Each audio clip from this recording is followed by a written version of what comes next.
Hello, everybody. Welcome back to Arsenal Pass, episode 43. I'm here joined by Chalice, the legendary Flesh and Blood cosplayer at this point. Recently did Azalea, and I think I actually saw Olivia up on Twitter, which is really awesome. But anyway, thank you so much for joining us, and how are you doing? I'm doing good. Thank you for inviting me here. It's great to finally be on Arsenal Pass. Yeah, I'm super excited to talk to you, to just kind of get your perspective on the game. And I don't know, it's so exciting. I think that this side of Flesh and Blood is a side that, people like Hayden and I haven't had too much exposure to. But at the same time, I think it's absolutely the most important side.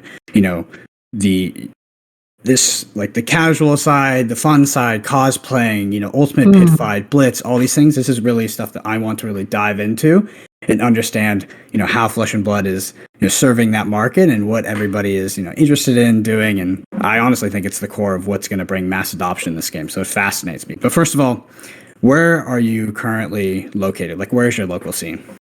So I would say I'm in the southeast of the UK. So I have a pretty local game store to myself, and I know there are a couple other ones that are close to me. So we have quite a big scene in my area, I would say.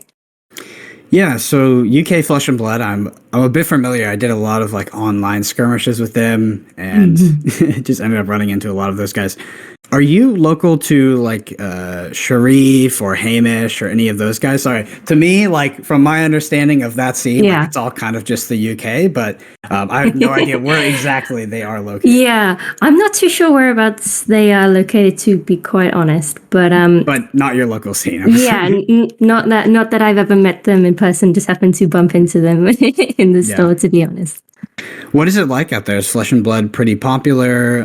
Did your store recently pick it up, or just? So I think I remember back in November last year. I remember seeing them all of a sudden start advertising at the checkout area with hey, maybe do you want to maybe pick up a pack of Flesh and Blood? So it was only relatively recently that my local shop started to stock the product, because I would go in pretty much every week to get Pokemon packs. Yeah. So I would usually keep an eye out on anything new that had popped up. So it was only recently that they had started advertising and trying to get more people into it. And then they started doing events in the new year once they'd got enough interest, which is nice. So I'd say we have about 10 to 15 regular players at the local game shop. Wow, that's pretty good. So you mentioned Pokemon there. So do you have sort of a history of trading card games before Flesh and Blood? Yeah, that's where I started. My partner Aiden and I collect Pokemon cards together. He had a decent sized collection, but he hadn't actively been collecting them for a while. And we'd just gone down to the local game shop and we saw, what was it? I think it was Shining Legends, that set. And that's where we just sort of dove in and never really stopped, to be honest. So we've got quite a lot of cards just sitting around at home in binders upon binders. But we didn't really explore the playing side. It was more for a collector's hobby. We did try and play the format, but I don't know, I couldn't really get into it as much as I am now with Flesh and Blood. That's the sort of play style that I like more, I would say. Yeah, so it's a kind of a great follow-up. So is that what brought you, kind of attracted you to Flesh and Blood? Was it, was it first maybe the art style, or you just kind of picked it up out of curiosity? And then was there some sort of kind of gameplay mechanic that kept you here, right? What about Flesh and Blood do you enjoy? I think what was most intriguing in the first place was just the general kind of objective with the game. So playing in person with people to experience the whole tabletop aspects I thought that's a really nice sentiment to push across for a card game. So I thought that sounds nice and wholesome. Let's give it a shot. And then immediately when I was trying to understand the concept of the game, the whole resource system, the combat chain, that was all really unique to me. And I think I did try and play a bit of Magic and a bit of Yu-Gi-Oh as well, but they were a bit too complex for me to try and start off into. And I think Flesh and Blood was quite a nice way of trying to understand how to play a card game at first and then be able to master it. Yeah. Absolutely. What was it like jumping in to Flesh and Blood and starting to do content? I saw a post on your Twitter, so I have a bit of an idea of sort of the reception you got, but can you just dive into that a bit? Yeah, I'd love to. So I had started off playing Briar, and then I moved to Bravo, and then I started to try and play Azalea, sort of on the side as something a little bit different. So I was looking at the Azalea card art one day, and I thought, you know what, this would be like a really nice thing to try and recreate, because at the time I was lacking ideas for what to cosplay. Usually I would try and cosplay like once a month from like an anime or like a video game, and I was really stuck for ideas one day, and I was staring at the card art and I just thought I could probably try and do my best to recreate this. So I had a go. I did my best. I had posted it onto my Twitter, which I wasn't really using much at the time. Yeah. And a couple of days went past with sort of my regular amount of interaction. And then all of a sudden I checked my phone one day and I was in shock, to be honest. I was getting, likes and retweets and like people messaging me. And I just thought, where has this come from all of a sudden? And it was just this really amazing community on Twitter specifically, of this really nice collection of people and content creators who were so generous with their kind words and their like interacting with my posts, that really sort of boosted it. And sort of I don't want to brag or anything, but I feel like a lot of people were discovering me through this one cosplay, the Young Azalea cosplay. So it was so shocking, to be honest, but really nice. It was amazing. Yeah, and I think that you're bringing something to Flesh and Blood, to the community, that didn't have before, right? And it goes a little bit deeper than just kind of cosplaying. Effectively, you're taking this game that we all feel so attached to, and we've built this story out, but then you're translating that to real life, right? Like we get to see this manifestation of Azalea or Levia, and there's something about that just it's so cool, right? To kind of see this personification of like a brute hero, or even Azalea. So I think it's awesome, and yeah, I mean, I definitely saw it making its rounds on Twitter, and I was really excited. Gosh, yeah, it was amazing. Yeah, in regards to cosplaying, we're gonna have to kind of like take it way back to the foundation, because my understanding of this process is pretty basic. So, can you kind of what it's like, right, from the ideation of what you want to do, and then all the way to the execution? Like, what does that process look like, and how do you select it, and what steps do you go through before we actually get to see the final product on Twitter? Okay, so where I usually start with, I sort of break down a character's outfit into like really simple sort of areas, so like top, bottom, and then accessories. So I try and really simplify it. So when I looked at the Young Azalea one, I was like, she's got a red top, she's got like these brown leggings, and then she's got like belts and sort of various sort of bags and accessories. So I was like, I can work with that. So I was like, find like a decent like style matching red top and like brown leggings, and then I had to like fashion these belts into like her big utility and like sort of satchels and quivers and stuff like that, and then I had done like some armor making as well, which is my favorite part to do, is crafting armor for cosplays. So in my head I had sort of written down sort of these objectives of I need to do this, and then it will all like a whole bring together the whole outfit. So in terms of the crafting, I had tried to fashion like these sort of pleather leather sort of pauldrons, and then taken a belt to fashion them together, do some painting like with some aerosol spray, just to try and get like the color match as close as possible. That's what I always try and do, try and get as close as possible to recreating the original image, because I think that is really what sets apart like trying to be inspired by a cosplay and then trying to do it like perfect picture, which is, I'm quite a perfectionist, so I try my best to like I will let like a little editing secret, because this is the next thing. After I have taken the picture, I will then try and edit like some of the color values a little bit. So that actual like top was quite a bright red, and I thought, well, the Azalea one is more sort of like a deep darker red. So in post editing, I will try and adjust some of the color values, try and make it match the original card art a lot better, and then I upload it, and then I see what kind of reception I get. What's the time horizon for a project like this? Is there like a kind of a standard time that these things take? To be honest, I don't really keep track of how long it takes me to do something from start to finish. It's more, I am quite time conscious in a sense that I need to finish and post this cosplay as quick as possible. Especially with the Icelander reveal. I feel like when that had come up, I was like, I really want to take advantage of all this nice hype leading up to Everfest. I will try my best to get something out as quick as possible. So that picture in particular took me like maybe like an hour and a half to draw all of the nice nice sort of magic patterns. The Azalea one had taken me, I would say, about on and off for like 2 days, because I had to paint and then let it dry before I had to like do further layers. That's the most annoying part when I have to paint something. You have to let it dry and set before you start meddling with it a bit more. I'm quite impatient, so I was sort of waiting and coming back and like touching it and seeing if it was still because I wanted to do it as quickly as possible. Yeah. But at the same time, with my current projects, I would try and maybe prioritize quality a bit more. Because as much as people have been nice and saying, wow, this is a really good cosplay, in my head, I'm like, well, I could have maybe have spent more time doing this to make it a bit more refined.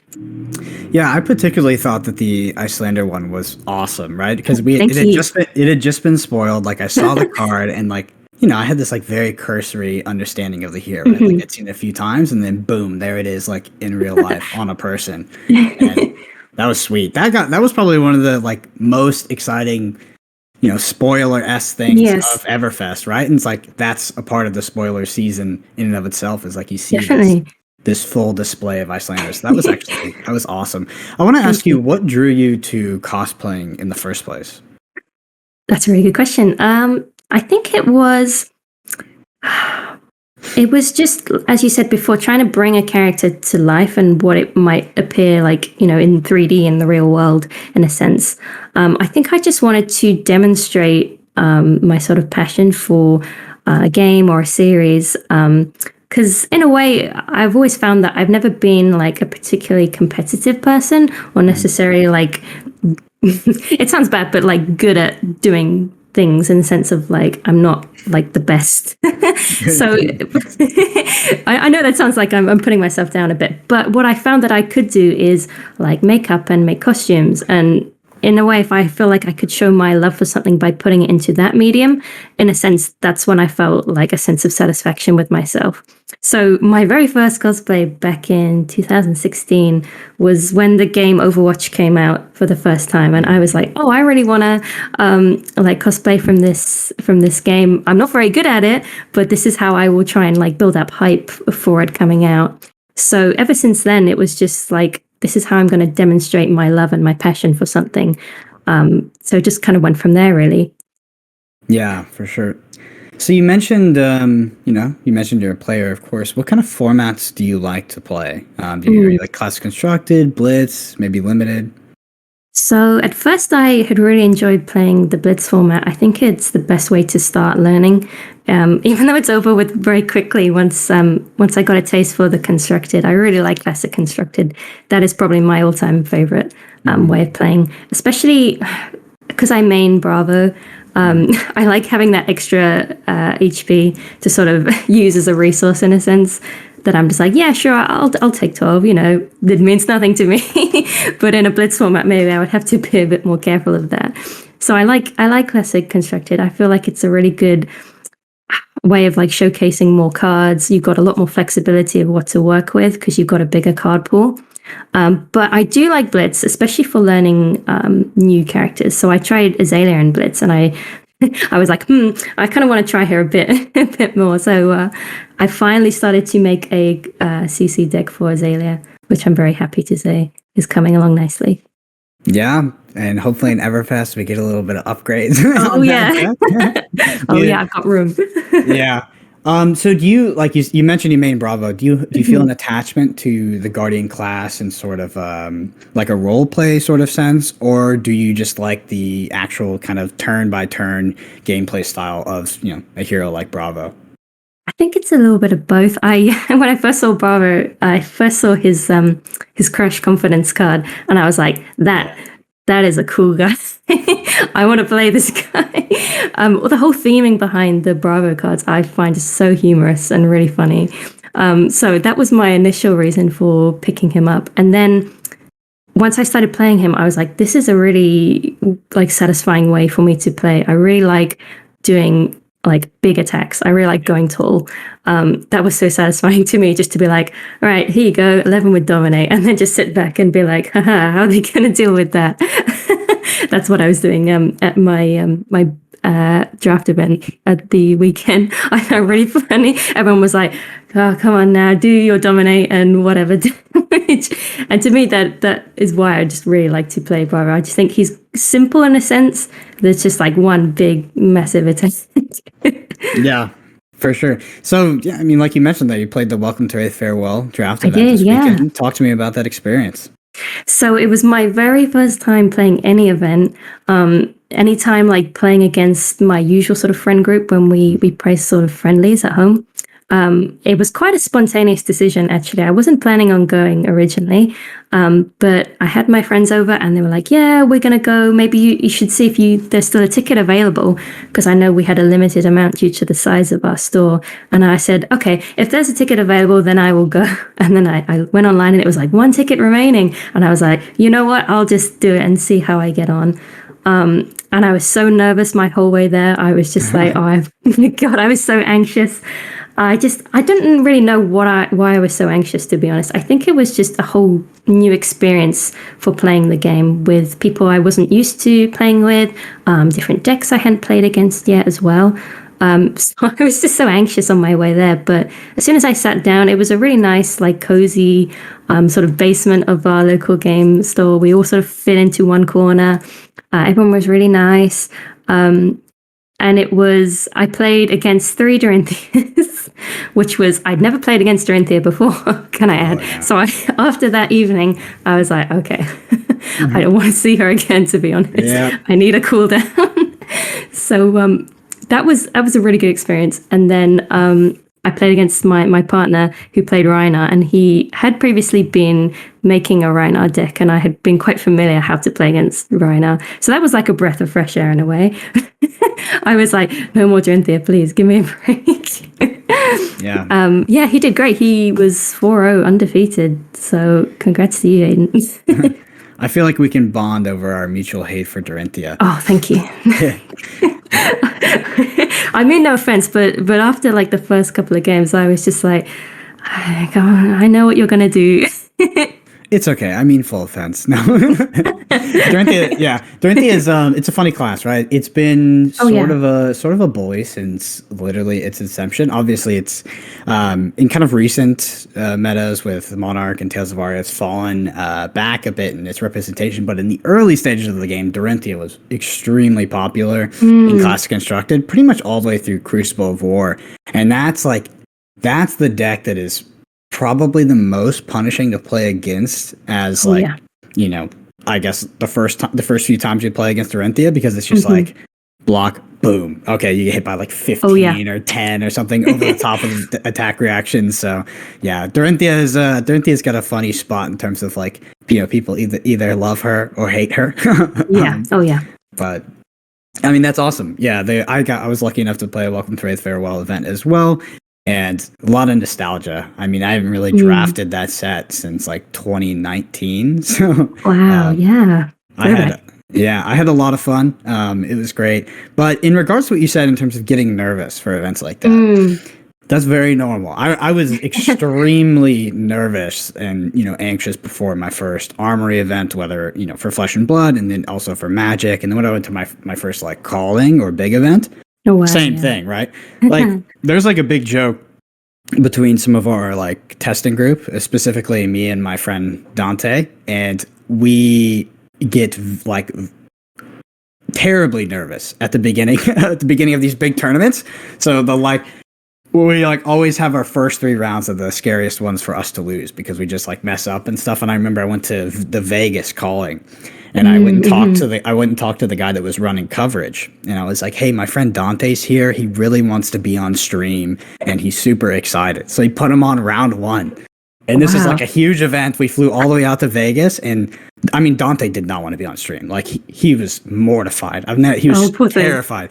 And they put us both on stream, but my camera broke, so I was on the other side of him. I finished my event. Oh. I turn around, and my friend Dante, he's like sitting there with his mask, and I just see him wiping the sweat off of his face. His mask is wet, like so nervous. And then he just looks at me, and he's like, "You son of." Yeah, God, it's so funny. But yeah, it takes so long to get over that. I'm not even over it either. Like the first few rounds I'm in an event, like, I get so nervous. It's good to know. It's really good to know that it's not a lot of people show it, but I was like, why am I so nervous? You know, I went in there with no expectations for myself, which I think was the best way to do it, because it was my very first event. I had no idea how it was going to go.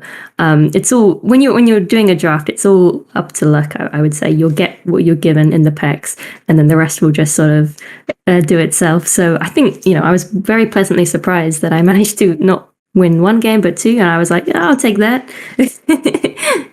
Yeah, for sure. Was it 2 out of 3 or was it 2 out of 6? It was, I only played 4, we did one draft, it was 4 games, I went 2-2. So 3 Drenthea, 1 Reiner, and it was like win, loss. So it was quite a nice, yeah. Nice. Do you think you'll be playing more events, you know, like these sanctioned events in the future? I think so, yeah. I think that gave me quite a nice idea. I think once I got the first one out of the way, I was like, I feel like all that first time nerves drop. So I feel like I've got like a nice taste for it now. So who knows? Maybe I will play something else. We'll see. Well, that's what I was going to ask you. You think about playing some of the callings that are going to come my up goodness. I would love to. I feel like I need to obviously practice. I think Bravo is my boy. I feel most comfortable playing him. That's why I felt okay going to the draft, because I was like, I'm going to play Bravo, like regardless of what cards I get, I can rely on him. So I feel like if I'm going to play anything, it will be him. And I feel like Guardian will be in a very good position, coming up with some really nice cards as well. I agree with you. Definitely. It's looking crazy. So, I don't know if you know this, but I also might be incorrect on this part, but when we were in the Vegas calling, there was I think there was 3 cosplayers that were there. Yes. Yeah. And I believe like Channel Fireball actually like flew them out, and I think they were contracting. Yes, I heard that as well. Yeah, so I think that's something that they want to do. You know, they want to have this attraction, right? Because I mean, this is like an awesome thing to see. Like you go to an event, you see like the real life Azalea. Is that something that you might consider doing? Because obviously, yes, please. Honestly, I do this as a hobby. But knowing that it can lead to all sorts of things, like the opportunities that were given to those amazing cosplayers, I would love it. If anyone's watching this, please. It would just be, it's just an amazing thing to just sort of do it as a hobby and then get all of these nice opportunities. Like even right now, being on this podcast is just something I couldn't have ever dreamed of doing. So I'm really just so blessed. So anything else that is handed to me, any opportunity, I would love to do. And being part of like an event, like I love going to conventions anyway. So being at a calling in cosplay would probably be the ultimate dream for me, I would say. I mean, I think that is a very reasonable goal to have in 2022. Thank you. We'll aim for it. Because like, obviously they're going to be trying to do that in Europe as well. You know, in the United States, they had those 3 that they contracted for that event. But I mean, it's someone who's already cosplaying actively for Flesh and Blood, is a part of the community, and is located in that European region. I mean, it's like a perfect fit. So, and I know for us, like when we went to Vegas, this was like kind of the first big US event, people were blown away by the cosplayers. Like it was so awesome, so cool.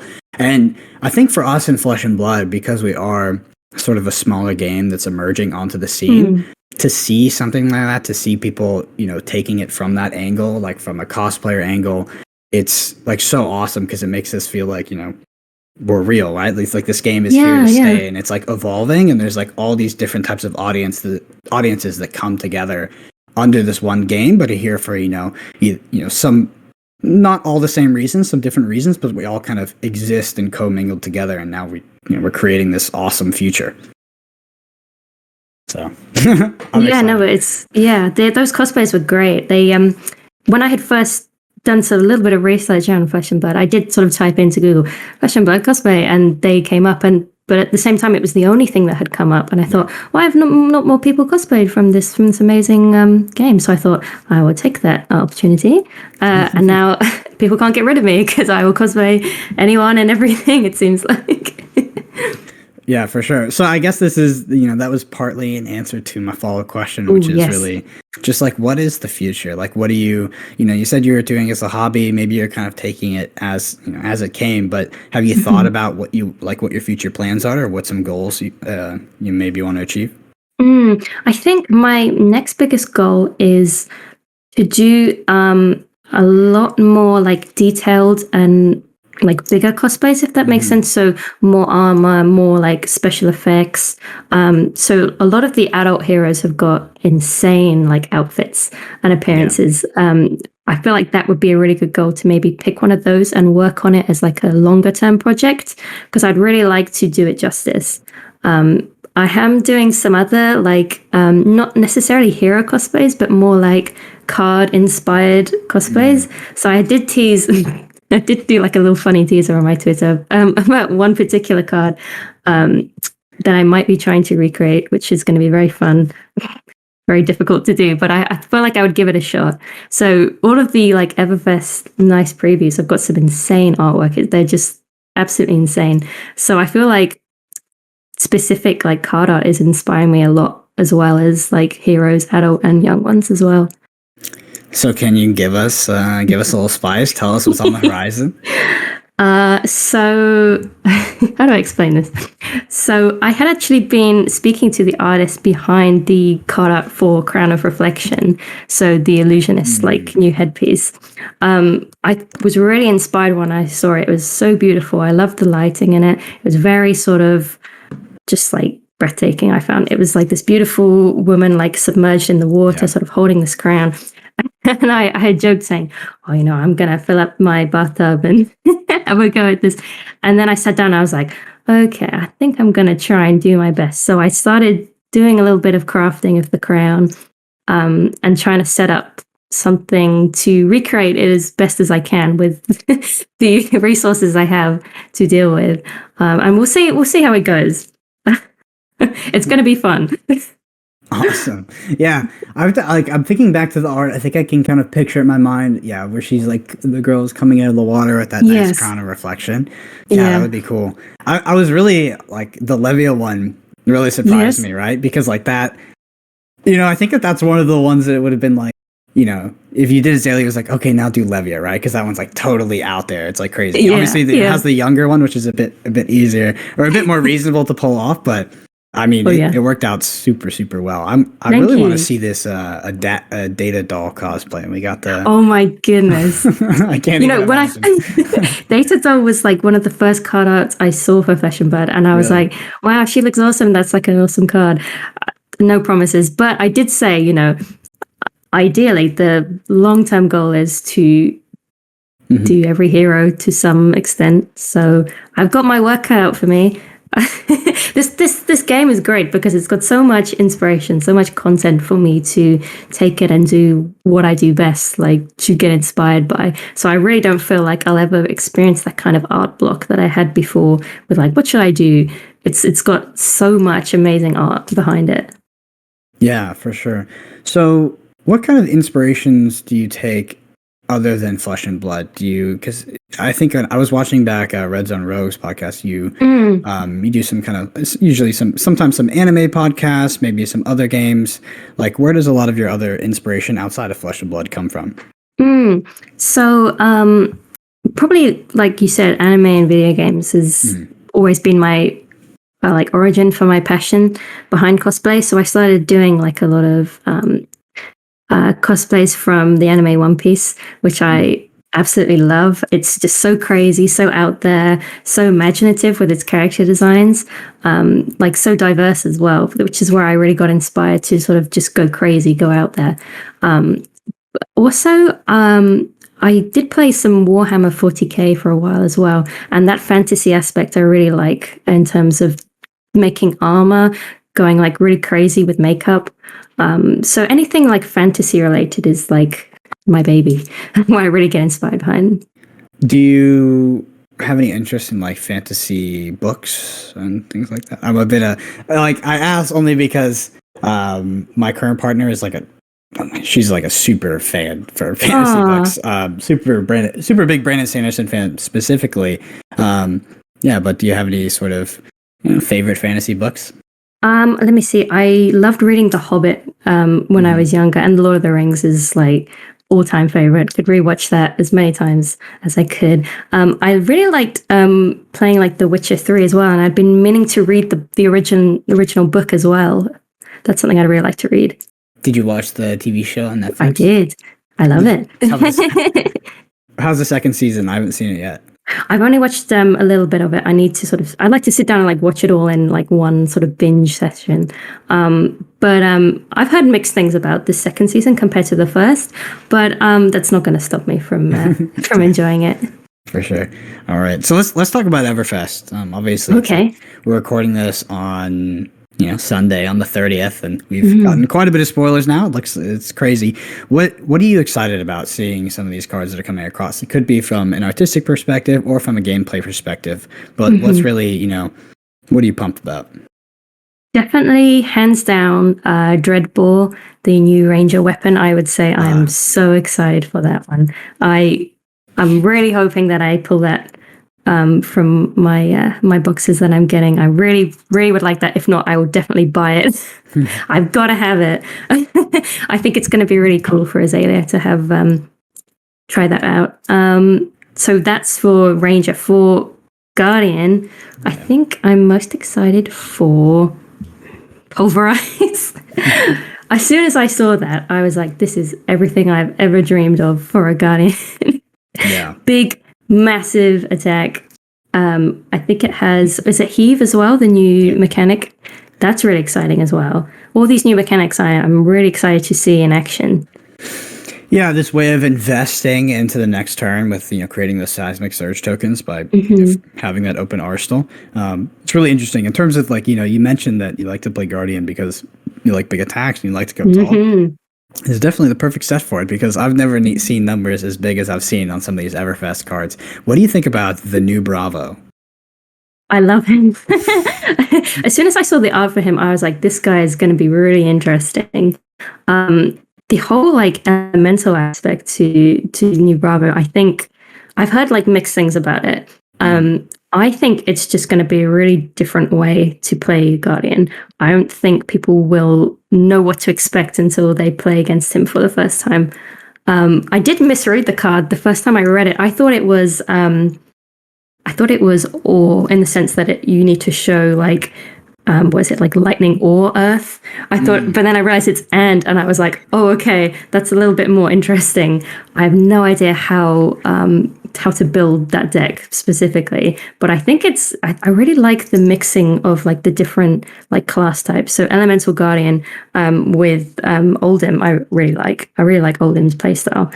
So I think with new Bravo is going to be a really interesting contender for that as well. Yeah, it's a wild card. I mean, it's going to have the largest card pool of any hero in the game, from what I understand. Oh, yeah. And you're right, it is revealing all of them, which is crazy, but the payoff is ridiculous. Dominate and +2.